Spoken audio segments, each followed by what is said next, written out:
tim me Bashkimin Evropian bashkë dhe me Gjermaninë me qut pikat vogla për para kështë qenë sukses i madh në këtë kohë. U komentu shumë një deklarate e deputetit Adnan Rustemi nga vetëvendosje, karshi ambasadorëve për vizitat në gjykatën kushtetuese si praktik ndërhyrëse në këtë institucion. Qysh mund ta marrë për shembull ambasada gjermane, përfshirë të tjerat këtë komunikim? Pa i tash unë nuk e di është Adnan Rustemi personi përkatës me folë për këtë punë kur partit në pushtet ose partit opozitare gjithmonë komentet e gjykatës kushtetuese i kanë komuniku në atë sferën që ka pëlqy.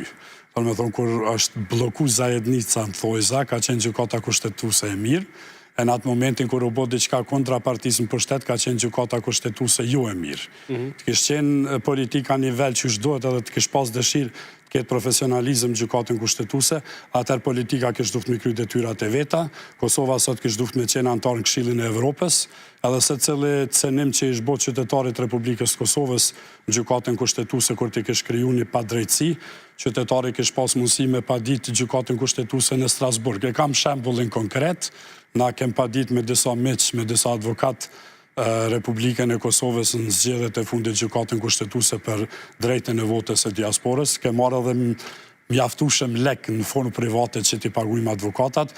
Gjykata kushtetuese e ka refuzu padin, do me thonë si qytetari i Kosovës me një arsyetim marramendës, do me thonë që nuk prekeshti nëse nuk e votu nga mos konsolidimi i parlamentit, por me arsyen se ti nuk e qenë pjesëmarrës gjithë, se unë isha veshgus në konsulatën e Republikës Kosovës, kam qenë personi i parë që ka votu, këtë e kem bo me Durim Berishën edhe një advokat tjetër, dhe ti nuk i tash mundësi si qytetari i Republikës Kosovës ta qaj atë rast në Strasburg, që jam i bindum që ta kishën fitu 100%, për arsye sepse partia në pushtet me 51% pa pengesa, nuk e ka kry detyrën e vetë në atë periudhën kur e pat mundësin do shta ta bëj Republikën e Kosovës pjesë e Këshillit të Evropës, atëherë te kishe pastru edhe sistemin juridik. Me bot deklarata dhe me punu janë dy sportet ndryshme. Do me thonë këtë rast... Dhe që kam jetë pengë, ende. Se shiko, kur nuk... Ka dështu, po është në proces në siper. Proces në siper, po kur ka qenë ashta një periudhë, një kohë, një dritare mundësive, apo më kupton nuk është shfrytzu. Kur ti nuk i kryen detyrat shtëpitua, tani atëherë me atë fjalën popullore edhe i fortit repo nuk len as me qa. Qysh është situata aktuale politike dhe në bazë të njohurive që ke dhe kontakteve? Ka shumë eksperta të interpretimit kushtetues edhe në skemë politike në Gjermani të zëmë, atje ku ushtron aktiviteti? Në Gjermani të kushtetuesës do me thonë të Republikës Kosovës, apo në të përgjithshëm? Kustetutën e vetë.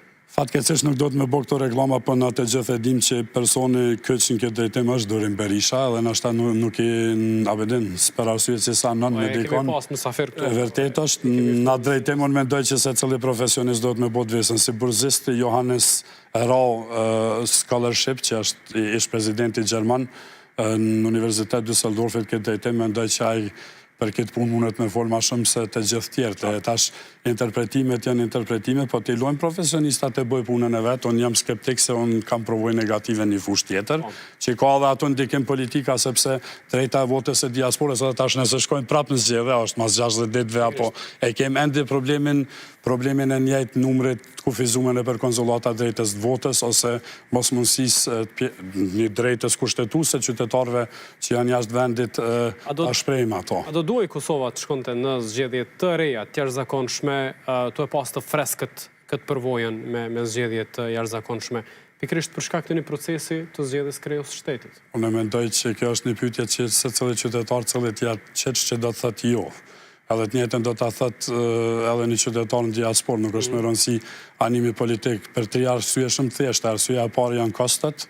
Unë nuk e di sa e pasur kështë qenë kjo republik me kriju 3 herë ka 10 milion, apo më kupton shpenzim kota, se pas mendimit tem, kështë qenë ma mirë mi marrë ato pare me kriju një fond për një sigurim shëndetësor për gjithme qytetarëve të Republikës Kosovës, nëse i qesën prioritetet. E dyta është, nuk është vetëm pozita që ta mersh ose benefitet, po është edhe përgjësia, po flasëm shumë pak për përgjësi.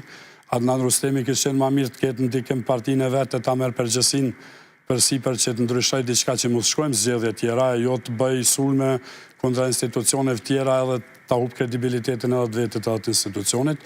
Edhe treta mendoj që ne nuk e kemi luksin në përshkrim gjendjes përgjithshme cilën e patëm pak më para, krijojmë kësi në farë situatat jo stabilitetit për arsye të mos besimit ose qadjone egos individuale ose probleme. Pse? Nuk ka pas nevojë të krijohet kjo. Tash nëse ti don pushtetin absolut, ti dosh me thonë kam dëshirën ta kam pushtetin